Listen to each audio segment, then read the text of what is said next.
బలం అంటే ఏంటో తెలుసా? మనకు ఏ బలం ఉన్నా లేకపోయినా ఒక్క బలం మాత్రం ఉండాలి. నువ్వు శారీరకంగా బలహీనుడివి కావచ్చు, డబ్బు పరంగా బలహీనుడివి కావచ్చు, అంతస్తు పరంగా బలహీనుడివి కావచ్చు, జ్ఞానపరంగా బలహీనుడివి కావచ్చు, ఇక నువ్వు తలాంతు పరంగా బలహీనుడివి కావచ్చు, తెలివితేటల్లో బలహీనుడివి కావచ్చు. వీటన్నిటిలో ఎందులో నువ్వు బలహీనుడివైనా, శారీరకంగా రోగం పాలై బలహీనుడివి కావచ్చు, అవిటితనంతో బలహీనుడివి కావచ్చు, వీటన్నిటను బలహీనుడివైనా ఒక్క విషయంలో నువ్వు బలవంతుడిగా ఉండాలి. అది విశ్వాస విషయంలో. ఏ విషయంలో? విశ్వాస విషయంలో. ఆ ఒక్క విషయంలో నువ్వు బలంగా ఉండగలిగితే నీకు బలహీనతలుగా ఉన్నవన్నీ కూడా నీకు అనుకూలంగాను బలంగాను మారిపోతాయి. నేను చెప్పేది నిజం. ఒక్క బలం పర్ఫెక్ట్గా మనకు ఉండాలి, విశ్వాస బలం. ఆ విశ్వాస బలం మనకుంటే రివర్స్ అయిన పరిస్థితులు కూడా అనుకూలంగా మారిపోతాయి. ఏబు నిజంగా చివరిలో తన బలహీనతను గుర్తించాడు. అయినా ఏబు బలం ఏంటో తెలుసా? అంత దారుణాలు జరిగినా ఏబు విశ్వాస బల విషయంలో బలహీనుడు కాలేదు. అర్థమైందా? విశ్వాసం విషయంలో బలహీనుడు కాలేదు. దేవుణ్ణి నమ్మే విషయంలో, దేవునికి నమ్మకంగా ఉండే విషయంలో బలహీనుడు కాలేదు. భార్య బలహీన పడితే భార్యను గద్దించి పంపించాడు, తప్పించి ఆయన వీక్ అవ్వాల. విశ్వాస విషయంలో ఏవు బలవంతుడని నిరూపించుకున్నాడు. ఫలితంగా కోల్పోయిన దానికి రెండంతలు తిరిగి పొందాడు. అన్నిటా బలహీనుడైపోయాడు పాపం. ఆరోగ్యం పోగొట్టుకున్నాడు, ఆరోగ్యంలో బలహీనుడు, ఐశ్వర్యంలో బలహీనుడు, సమస్తంలో బలహీనుడు, కానీ విశ్వాసంలో బలవంతుడు. ఫలితంగా ఏం జరిగింది తెలుసా? ఒక్క విశ్వాస బలం ఉన్నందున అన్నీ మళ్ళీ తిరిగి డబల్ డబల్ డబల్ డబల్ వచ్చినాయి. ఇప్పుడు చెప్పండి, ఏ బలం ముఖ్యం మనకి? అవును, ఏ బలం ముఖ్యం? విశ్వాస బలం. నేను చెబుతున్నా, ఎందులో నువ్వు ఎఫెక్ట్ అయి ఉన్నా, ఏ విషయంలో పోరాడుతున్నావో, ఏ విషయంలో పెనుగులాడుతున్నావో, ఎక్కడ నువ్వు వీక్ అయి ఉన్నావో, ఆఖరికి ఆత్మీయ జీవితంలో కూడా నువ్వు బలహీనరాలుగా ఉన్నావేమో, అయినా సరే విశ్వాస బలాన్ని మాత్రం కోల్పోవద్దు. అందులో నువ్వు బలంగా ఉన్నట్టయితే ఆత్మీయ జీవితంలో కూడా తిరిగి మండుతావు. జారి పడ్డావా? అయితే దేవుని యందు విశ్వాసంగా నువ్వు స్థిరంగా కలిగి ఉన్నట్టయితే పడ్డ స్థితిలో ఉండిపోవు, మళ్ళా పోరాటం మొదలు పెడతావు. ఈసారి గెలుస్తావు. భౌతికంగానైనా ఆత్మీయంగానైనా ఏ విషయంలో నువ్వు వీక్ అయినా విశ్వాస విషయంలో మాత్రం ఎన్నడూ వీక్ అవ్వద్దు. ఎందుకంటే దేవుడు నీలో క్రియ జరిగించాలంటే ఆ విశ్వాసమే ఆధారం. కనుక రక్షణకు అదే ఆధారం, దేవుని ఆశీర్వాదానికి అదే ఆధారం, దేవునికి మనం ఇష్టడుగా ఉండడానికి అదే ఆధారం, దేవుని యొద్ద కార్యాలు పొందడానికి అదే ఆధారం, దేవుని కొరకు బలమైన కార్యాలు సాధించడానికి అదే ఆధారం. విశ్వాసమే. రేపు బహుమానానికి కూడా అదే ఆధారం, కిరీటానికి కూడా అదే ఆధారం, నిత్య జీవాన్ని చేరడానికి కూడా విశ్వాసమే ఆధారం. ఎవని యందు విశ్వాసం? ఆ విశ్వాస విషయం నీవు బలవంతుడిగా ఉంటే, ఇప్పుడు ఒకవేళ నీ పరిస్థితులు చిన్న భిన్నాలుగా ఉండొచ్చు, కానీ నీ విశ్వాసంలో మాత్రం నువ్వు బలవంతుడిగా ఉండగలిగితే ఆ చిన్న భిన్నాలైన అన్నీ పర్ఫెక్ట్గా సెట్ అవుతాయి. సెట్ చేస్తాడు. ఆ పని అయింది. ఇది ఎంతమందికి విశ్వాసం ఉంది? ఎన్ని చింద్రవందర తల్లకిందులు అయిపోయి, డోంట్ వరీ, నువ్వేం కంగారు పడద్దు. అది నీ భౌతిక జీవితమైనా ఆత్మీయ జీవితమైనా సరే తల్లకిందులు అయిపోయిందో ఓకే, డోంట్ వరీ. దాన్ని బట్టి అక్కడే కుంగిపోయి అక్కడే కూర్చుండిపోయి ఇక ఇంతే అని అవిశ్వాసిలాగా మాట్లాడొద్దు, అనుకోవద్దు, తలపోయొద్దు. విశ్వాసం గలదానివై ఒక్క మాట పలుకు, శోధింపబడిన మీదట నేను సువర్ణంగా మారుతాను, నేను తిరిగి నా దేవుని చూస్తాను, అప్పుడు నేను నూతనపరచబడతాను. నా దేవుడు నా కొమ్ము పైకెత్తుతాడు, ఆయన నా తలనెత్తుతాడు, ఆయన తిరిగి నన్ను నిలబెడతాడు. నా దేవుడు బలవంతుడు, నేను బలహీనుడిని కావచ్చు. నా దేవుడు శౌర్యవంతుడు, నేను తెలివి తక్కువని కావచ్చు. నా దేవుడు మహాజ్ఞాని, నాకేమీ తెలియకపోవచ్చు, కానీ నా దేవునికి సమస్తం తెలుసు. నేను చక్కబెట్టలేకపోవచ్చు పరిస్థితులు, కానీ నాకు తోడై ఉన్నవాడు చక్కబెట్టగలడు. చెప్పండి, ఎందులో వీక్ అవ్వద్దన్నాను? ఇంకెందులోనన్నా నువ్వు వీక్ అయిన ఇబ్బంది లేదు. అవన్నీ నీకే ఫేవర్గా మారతాయి. ఆఖరికి నీ వైఫల్యాలు కూడా నీకు విజయాలుగా మారతాయి. అలా చేశాడు దేవుడు. కళ్ళు పోగొట్టుకోవటం శాంసన్ వైఫల్యం. అదే కళ్ళు ఉంటే వాళ్ళందరూ ఒకచోట చిక్కేవాళ్ళు కాదు. కళ్ళు పోయినాయి, అయిపోయింది నా లైఫ్ అనుకున్నాడు. కానీ శత్రువులందరినీ ఒక చోటకి రప్పించి ఒక్కరోజే మొత్తాన్ని హతం చేసే అవకాశం దేవుడు ఇచ్చాడు. అక్కడ వైఫల్యమా విజయమా? విశ్వాసం గల వాడికి వైఫల్యం కూడా విజయంగా మారింది. దావీదు లైఫ్లో బత్షెబా ఒక వైఫల్యం. దావీదు జీవితంలో బత్షెబా ఒక వైఫల్యం. కానీ విశ్వాసం గల దావీదు విషయంలో బత్షెబా నుండి వచ్చిన సొలొమోనే తర్వాత రాజు అయ్యాడు. దావీదు బత్షెబాలకే కదా సొలొమోను వచ్చాడు. దావీదు తర్వాత మూడవ రాజు ఎవరు ఇశ్రాయేలుకి? సొలొమోను, కింగ్ సాల్మన్. ఎవరు వైఫల్యం నా కర్మగాలి దొరికిందిరా నాకు అనుకున్నాడు, ఆమె నుంచే తర్వాత సింహాసనానికి వారసుని పుట్టించాడు. ఆయన చేయగలడు. ఆయన సమస్తము సాధ్యపరచగలడు. ఆయన యందు విశ్వాస విషయంలో మాత్రం బలహీన పడకూడదు. రైట్. ఇప్పుడు మనం విశ్వాసంలో బలంగా ఉన్నామా బలహీనంగా ఉన్నామా, అసలు విశ్వాసాన్ని మనం ఎలా నేర్చుకుంటాం అనే ఒక్క ప్రశ్నకి సమాధానం ఏంటంటే, దేవుడు శ్రమలాగ్నిని మనకు పంపించి మనకు విశ్వాసాన్ని నేర్పుతాడు, వృద్ధి పొందిస్తాడు. మీలో ఎవరైనా దేవా నాకు విశ్వాసాన్ని నేర్పు, నాకు విశ్వాసాన్ని వృద్ధి పొందించు అని అడిగారా? ఎప్పుడన్నా అడిగారా? అడిగితే చేతులు ఎత్తండి. నాకు విశ్వాసాన్ని నేర్పయ్యా, విశ్వాసం కలిగి ఉంటాం నేర్పు, విశ్వాసంలో వృద్ధి పొందించు అని అడిగిన వాళ్ళు చేతులు ఎత్తండి. ఖచ్చితంగా ఈ ప్రార్థన చేసిన తర్వాత బహుశా నీకు చాలా శ్రమలు విస్తరించి ఉండవచ్చు. ఎందుకంటే మనకు దేవుడు విశ్వాసాన్ని నేర్పేది శ్రమలోనే. విశ్వాసం యొక్క బలాన్ని పరీక్షించిన శ్రమలోనే, విశ్వాసాన్ని బలపరిచిన శ్రమలోనే, విశ్వాసాన్ని నేర్పిన శ్రమలోనే, విశ్వాసాన్ని వృద్ధి పొందించిన శ్రమలోనే. అర్థమైతే ముగిస్తాయి. ఇక నేను చెప్పింది మీకు అర్థమైతే దేవునికి స్తోత్రం. ఎంతమందికి అర్థమైందో చేతులు ఎత్తండి. సరిపోయింది. ఇక నేను ముగించా. ఎందులో నేర్పుతాడు? ఎస్. ఇప్పుడు అన్ని పరిస్థితులు నీకు అన్ని అనుకూలంగా ఉన్నప్పుడు విశ్వాసాన్ని ఎలా నేర్చుకుంటావు? అన్ని మార్గాలు మూయబడి శూన్యం నీ కళ్ళ ముందు కనపడ్డప్పుడు, అప్పుడు ఆ క్షణాన కేవలం విశ్వాసము అనే దీపం మాత్రమే నీకు మిణుకుమంట వెలుగుతుంటుంది. అవునా? అప్పుడు ఇక విశ్వాసం తప్ప, ఆయన యందు విశ్వాసం ఉంచడం తప్ప ఇక నీకు రెండో దారి దొరకదు. దారులన్నీ మూయబడిన కఠినమైన శ్రమ నీకు అనుమతించి అక్కడ నీకు విశ్వాసాన్ని నేర్పుతాడు. ఏదైనా ఒక ఆధారం ఉందనుకో, నువ్వు ఆధారం వైపు చూస్తావు. అందుకే ఇప్పుడు కాకులు గొప్పయ్యా, కాకులకు రొట్టెలు ఇచ్చి పంపించిన దేవుడు గొప్పోడా? పెద్దగా చెప్పండి. దేవుడే కదా. మనుషులు నైజం చెప్పనా? ఫస్ట్ దేవుడు పంపించే కాకుల కోసం చూస్తాం, తర్వాత కాకులు తెచ్చే రొట్టెల కోసం కాకుల వైపు చూస్తాం. నేను చెప్పింది ఏమైనా అర్థమైందా మీకు? అర్థమైతే చెప్పండి, ప్రార్థన చేస్తాను. ఇక ఏమర్థమైంది? ఫస్ట్ దేవుడు పంపించే కాకులు, రొట్టెలు మాంసం ఇచ్చి పంపించిన కాకుల వైపు చూస్తాం, ఆ దేవుడి వైపు చూస్తాం. కొద్ది రోజుల తర్వాత కాకులేంది ఇంకా రాలేదు, చూపు మారిపోయి దేవుడే నీ కాకిని పంపలేదని దేవుడిని పక్కన పెట్టి, కాకులేంది ఇంకా రాలేదు, ఎంత మంచి కాకులో.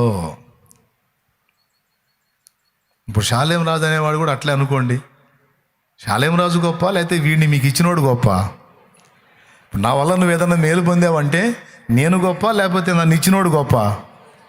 కానీ నేను చెప్పనా, ఫస్ట్ నన్ను ఇచ్చిన దేవునికి వెళ్ళి చూశారు, ఇప్పుడు దేవుడు పంపిన కాకి వెళ్ళి చూస్తారు.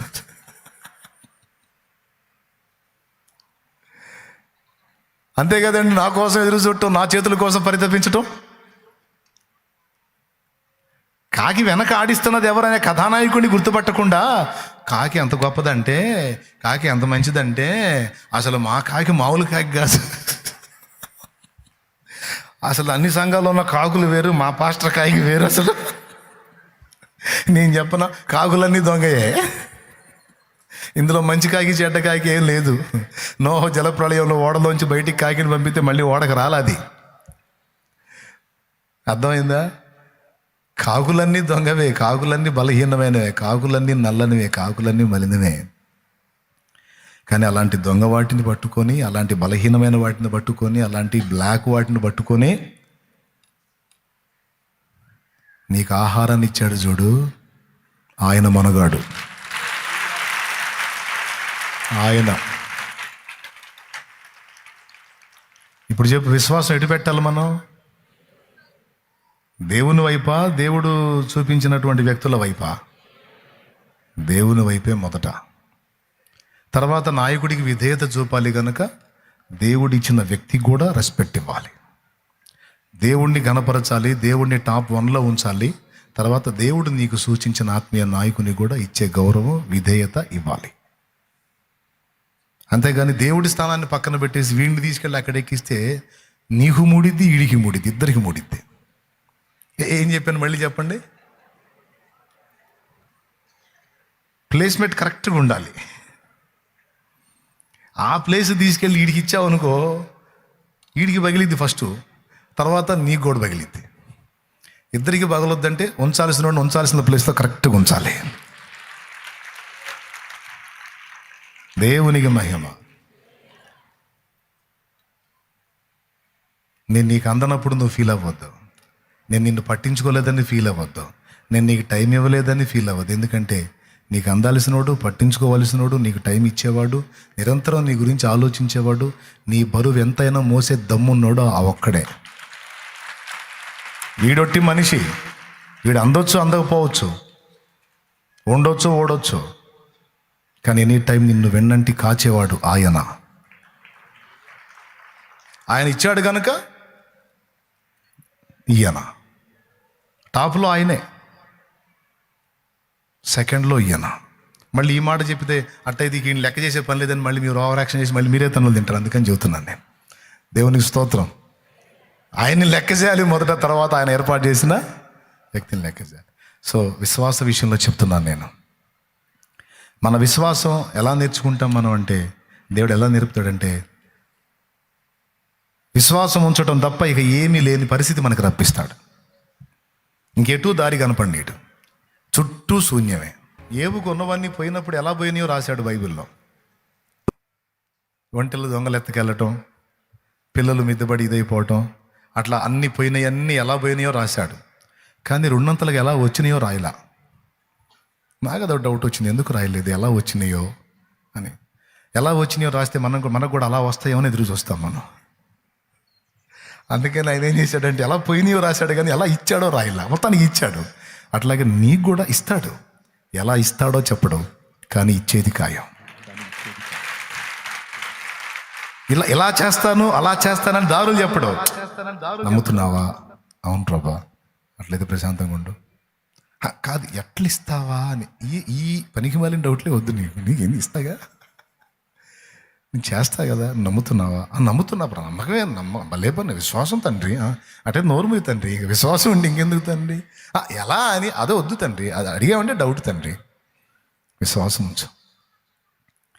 కడలేని కడలి అంటే దరి లేని సముద్రం అని అర్థం. కడలేని కడలి తీరము. కడలి అంటే సముద్రం అంటే, కడ అంటే దరి. దరి జిక్కిద్ద కనపడిద్దా నీకు సముద్రం ఒడ్డు నిలబడితే?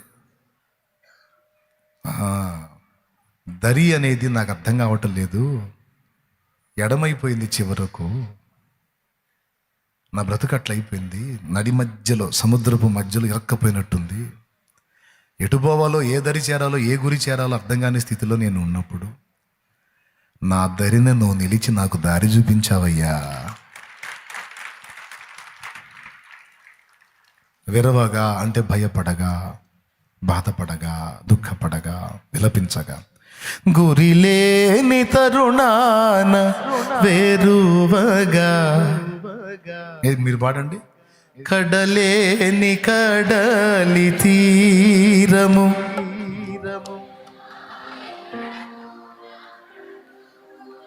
కడ అంటే చివర, చివర లేని కడలి, కడలేని కడలి తీరము, ఎడమాయ కడకున బ్రతుకున, గురిలేని తరుణాన వేరువగా, నాదరిని నిలిచేవనా ప్రభు. అయ్యా నాకు దారి అర్థం కావట్లేదు, మునిగిపోయేటట్టున్నాను, ఎట్లా గట్టెక్కుతాను అర్థం కావట్లేదు, అయిపోతున్నాను ప్రభా అని విశ్వాసంతో నువ్వు కేక వేస్తే పరిగెత్తుకుంటూ వచ్చి ఏంది అయిపోయేది, నేను ఉన్నాను లే, నీ రెక్కల కింద చేతులేసి నిలబెడతాడు ఆయన, నిన్ను పైకి లేపి నిలబెడతాడు ఆయన.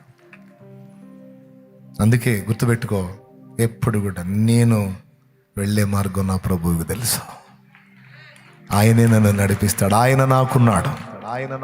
నీకు విశ్వాసాన్ని శ్రమలో నేర్పుతాడు, విశ్వాసాన్ని శ్రమలోనే బలపరుస్తాడు, విశ్వాసాన్ని శ్రమ ద్వారానే వృద్ధి పొందిస్తాడు. నీ విశ్వాస బలం దాని యొక్క రంగు కూడా శ్రమతోనే తేలుస్తాడు.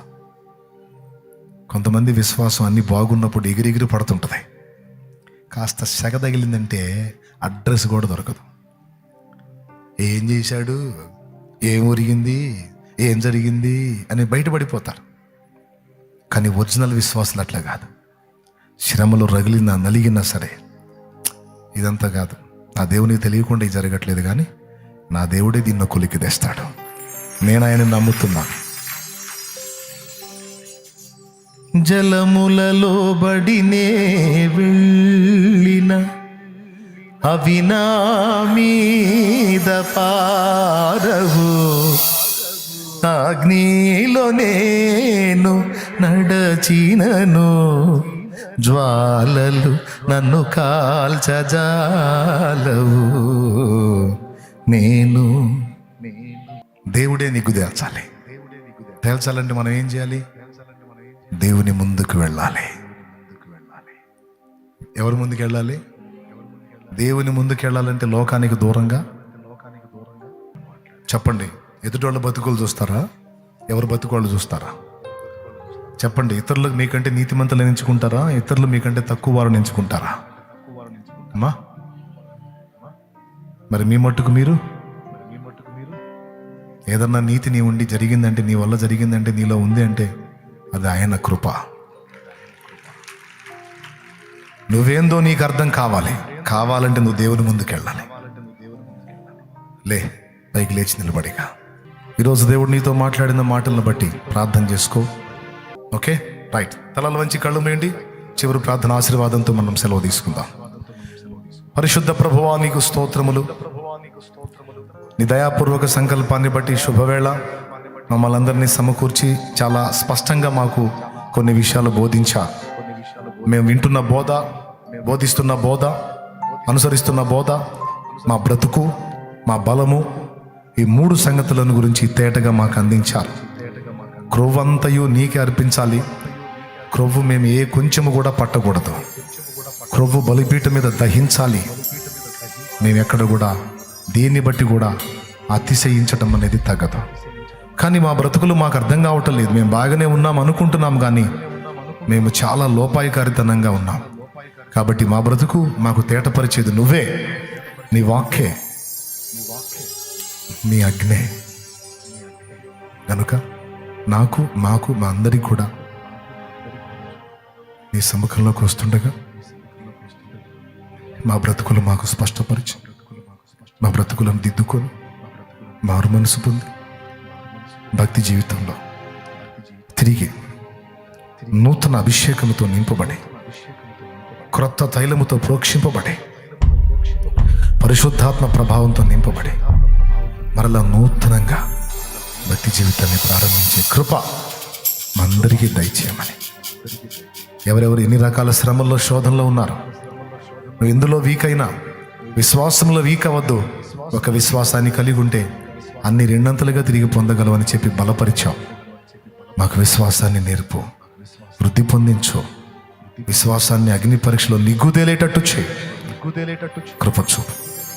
మా బిడ్డలందరినీ కూడా బలపరచమని, రోగులను స్వస్థపరచు, బలహీనులను బలపరచు, ఆత్మీయంగా క్షీణతలో ఉన్నవారిని తిరిగి ఉజ్జీవింపచేయి, రక్షణ లేని వారిని రక్షణలో నడిపించు. ఎవరు ఏ శ్రమలో, బాధలో, అప్పులో, ఇబ్బందిలో, నిందలో, అవమానంలో, కేసుల్లో, సమస్యల్లో సతమతమవుతున్నారో, రోగాలతో పీడించబడుతున్నారో, వ్యాధులతో సతమతమవుతున్నారు, వారికి స్వస్థత, విడుదల యేసు నామములో కలుగునుగా. వారు తెచ్చిన నూనె కూడా నీ శక్తితో నింపి, రోగులైన వారికి అది వ్రాసి ప్రార్థించడం ద్వారా స్వస్థత చేకూర్చి ఆశీర్వదించమని యేసు నామములో ప్రార్థించి పొంది ఉన్నాం తండ్రి. ఆమేన్. పరలోకమందున్న మా తండ్రి, నీ నామం పరిశుద్ధపరచబడునుగా, నీ రాజ్యం మాకు వచ్చుగాక, నీ చిత్తం పరలోకమందు నెరవేర్చున్నట్లు భూమి అందు నెరవేరునుగా. మాకు కావలసినందున ఆహారం నేడు మాకు దయచేయి. మా పట్ల అపరాధం చేసిన వారిని క్షమించుటకు సుబుద్ధిని మాకిచ్చి మా అపరాధాలను నీవు క్షమించు. మమ్మల్ని శోధనలోనికి తెగ దృష్టి నుండి, కీడు నుండి తప్పించు. ఎందుచేతనగా రాజ్యం, బలము, మహిమ, శక్తి సర్వం నిరంతరం నీవై ఉన్నావు తండ్రి. ఆమేన్. మన తండ్రి అయిన దేవుని ప్రేమ, ఆయన ప్రియ కుమారుడు మనందరి ప్రాణప్రియుడైన యేసయ్య శాశ్వత నిత్య కృప, పరిశుద్ధాత్మతోడి మనోహర దివ్య సహవాసం, సమాధానం సమకూడిన మనకు సకల పరిశుద్ధులకు సార్వత్రిక సంఘమంతటికి సదాతోడే మనందరూ నిత్యత్వంలో చేర్పర్యంతం మనల్ని నడిపించును గాక. ఆమేన్. ప్రవేశ రక్తమునకు జయ, ప్రవేశ రక్తమునకు జయ, ప్రవేశ నామమునకు సంపూర్ణ విజయం కలుగును గాక. ఆమేన్. హల్లెలూయా, హల్లెలూయా, హల్లెలూయా. ప్రభుకు స్తోత్రాలు. మీ అందరికీ హృదయపూర్వక వందనాలు, శుభాలు.